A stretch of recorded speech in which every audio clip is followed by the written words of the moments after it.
सर्वधर्मस्थापकत्वं सर्वधर्मस्वरूपकः आचार्याणां महाचार्यो रामकृष्णाय ते नमः. O establisher of all the faiths, embodiment of all the religions, the greatest teacher among all the teachers, O Sri Ramakrishna, my salutations to you. Namaste, pranam. Having spent time with devotees at Sri Balram Bose's house, the great beloved disciple of Sri Ramakrishna, Balram Bose, and Sri Ramakrishna teaching the devotees and his disciples about the ways of the incarnations.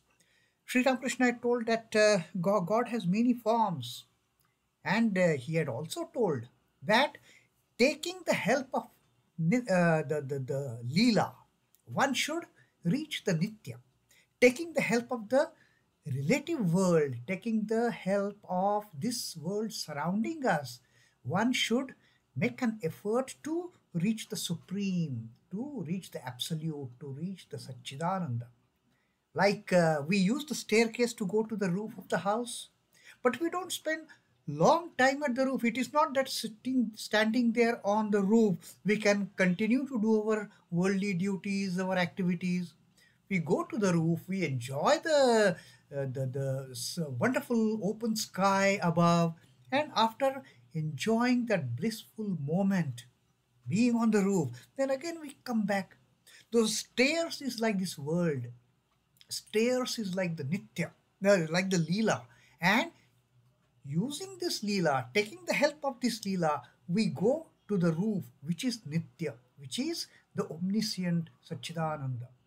From there again we come down. We come down and start doing our regular worldly duties. So this coming up and going up and coming down is so common for the householders. This is how one should also climb up to the ultimate spiritual heaven and come down again into the world and start doing. And to teach this, Sri Ramakrishna has said that God incarnates in so many different forms. In each and every incarnation, God teaches us something, how we can go up, how we can come down, how we should live our worldly life. And then he spoke about Sri Chaitanya Deva again, that Chaitanya Deva is an instance of such incarnation. One can taste devotion and love only through his incarnation. God comes down as incarnations to show, to exhibit what is that love, what is that divine love, what is that devotion, what is that prema bhakti, what is that raga bhakti, to show that God incarnates as an incarnation like Sri Chaitanya Deva, like Sri Ramakrishna. And then he says, the incarnation is like the milk. I mean, the teachings of the incarnation are like the milk, and the udder of the cow, from there the milk comes. So I am not interested in the udder, I am interested in milk. I am interested in the teachings of the incarnations. This udder is the incarnation, and udder is giving me the milk, the teachings. I am more interested in the teachings, and incarnation is just an udder that makes the milk flow, that makes the teachings flow down to the devotees. And then Sri Ramakrishna said goodbye to the gathering, and he came back to Dakshineshwar. And later, now in today's teaching, we are going to see what Sri Ramakrishna is teaching Sri M. Sri Ramakrishna is sitting on the steps of the Shiva temple. The 12 Shiva temples, those who have visited Dakshineshwar, they can very well get a vision they can imagine of that scenario. Just as one comes out of Sri Ramakrishna's room from the eastern door, that southeastern veranda, and comes down on the courtyard, then on the right hand side are these 12 Shiva temples. On the left hand side is the Radha Govinda temple, and then that grand temple of Mother Bhavatarini. Opposite the Shiva temples, then there is also the Nat Mandir. So Sri Ramakrishna is sitting at the steps of Shiva temples. Like Shiva sitting at the steps of Shiva temples, looking, adoring the mother Bhavatarani, who is sitting there, who is dwelling there in her temple. Now, Sri Ramakrishna is sat down on the steps. M also came, sat down with Sri Ramakrishna on the steps, and Sri Ramakrishna started talking. Sri Ramakrishna told about the visit of one young man to Sri Ramakrishna that day. Sri Ramakrishna says, the husband of Mani Mallick's granddaughter was here. Mani Mallick was again a great devotee of Sri Ramakrishna. The entire family. Now, Mani Mallick's granddaughter's husband, he had come to visit Sri Ramakrishna. He was a learned person. He had studied well, he had read philosophy, he had read religious scriptures. So, this husband of Mani Mallick's granddaughter, he was discussing with Sri Ramakrishna about a book that he had read and what that book contained. Now, Sri Ramakrishna is telling about that book. He read in a book that God could not be said to be quite wise and omniscient. Otherwise, why should there be so much misery in the world? Now, this husband of Mani Mallick's granddaughter is telling Sri Ramakrishna about the book that he had read, that God is not all that wise. God is not all that just. God is not all that compassionate. Otherwise, why would there be so much misery in the world? And what was that book? That book was written by autobiography of John Stuart Mill, the great writer, the great philosopher. So he had written in his autobiography, he had made a mention something about the God as being unwise and as being a biased person. He gives good to something, he gives bad to something, and he is not at all unbiased. He is not at all balanced as far as the creation is concerned. Sometimes it is very good, sometimes it is very bad. So that is John Stuart Mill's opinion about God. That is, he had mentioned in his autobiography. Then further he says, Sri Ramakrishna says, as regards death, it would be much better to kill a man all at once instead of putting him through slow torture. Instead of making people sick and ill with all the diseases, with all the sicknesses, John Stuart Mill is of the opinion that God should kill people all at once. Why make them suffer? Why make them get into this misery of suffering through disease and pain and grief and the sickness and the illness? So that is John Stuart Mill's question, that why God does such things. Further, the author writes that if he himself were the creator, he would have created a better world. That is what John Stuart Mill thinks. Had he been a god, he would have created a different world where he would have given equal opportunity to all the beings in this world. Everybody would have been happy. Everybody would have been joyous. There would not have been the pair of opposites in the world if John Stuart Mill was the god and the creator. That is what John Stuart Mill had written in the book. Now, Sri Ramakrishna, to some extent, did he foresee that he also has to undergo excruciating pain on account of his throat cancer? He suffered so much. But Sri Ramakrishna knew it is only this body which is suffering. I will never suffer.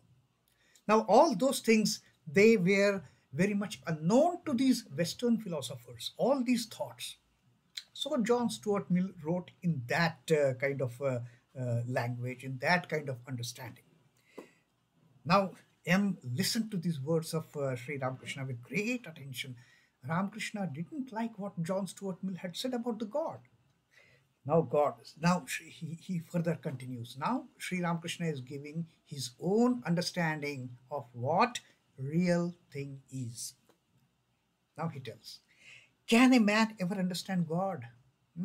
Can we understand God? We can never. We feel, oh, God is unjust. We feel, oh, God has not done this thing right to me. We feel God is absolutely biased, like John Stuart Mill. We also at times think, what is this God is doing? Why he is giving so much misery to me? Why there is so much grief? Why there is so much sorrow in my life? But do we understand the God's ways?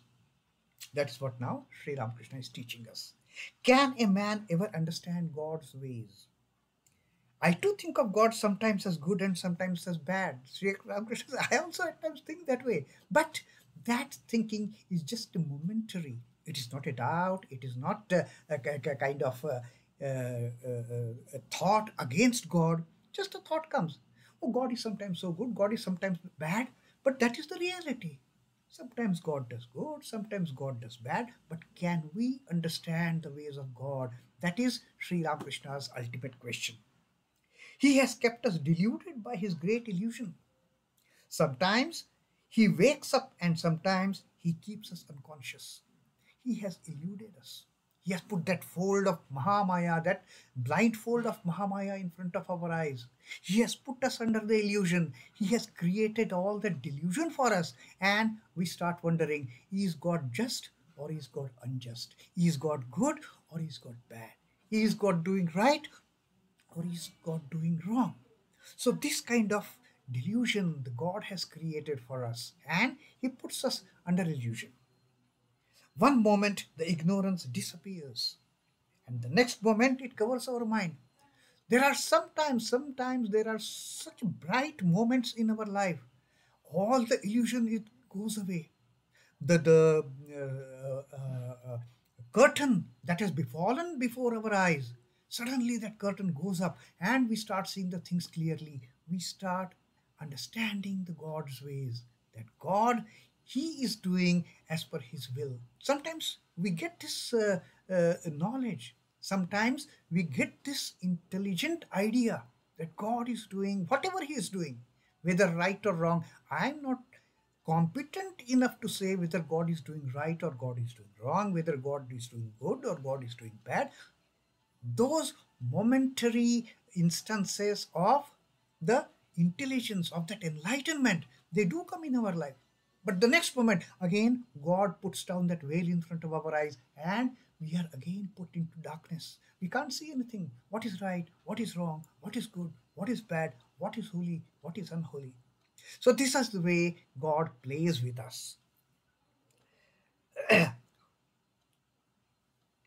And Sri Ramakrishna says, one moment the ignorance disappears, the next moment it comes back again.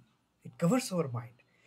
If you throw a brick bat, now Sri Ramakrishna is giving an example, a typical example. When you go to the village ponds, normally the water in the pond is covered with that algae, that green colored seaweed.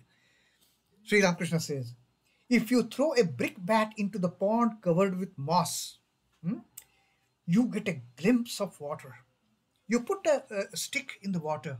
For that moment, that moss, that algae which is covering the surface of the water, it will go away and you can see you can clearly see the bottom portion of that lake, of that pond. You can clearly see all the stones and the fish, they are lying there, swimming there in the pond. For till the moment that moss sets aside when you put a brick bat. But the next moment, again the moss comes back and you can't see anything. Again the ignorance comes back. Again that illusion comes back and all our intelligence, all our enlightenment, all our illumination just vanishes. For that fraction of a moment, we see the light. Next moment, the light is gone. Again, that curtain is drawn and there is all darkness, there is all ignorance, there is all illusion in front of us. But a few moments later, the moss comes dancing back and covers the water. What a beautiful phrase Sri Ramakrishna used. The moss comes dancing back. The illusion, the ignorance, it comes dancing back. It doesn't come slowly or it doesn't come casually. It comes dancing back. That is the pleasure that the ignorance is taking in blocking our view. It comes dancing, the moss comes dancing back and covers the water. Now we can't see anything what lies in there in deep water of that pond. Everything's blocked. Again, we are in our old self, in our old ignorant self, in our old dark self. We are not able to appreciate the God's way. Again, we get that doubt. Is God doing right? Is God doing wrong?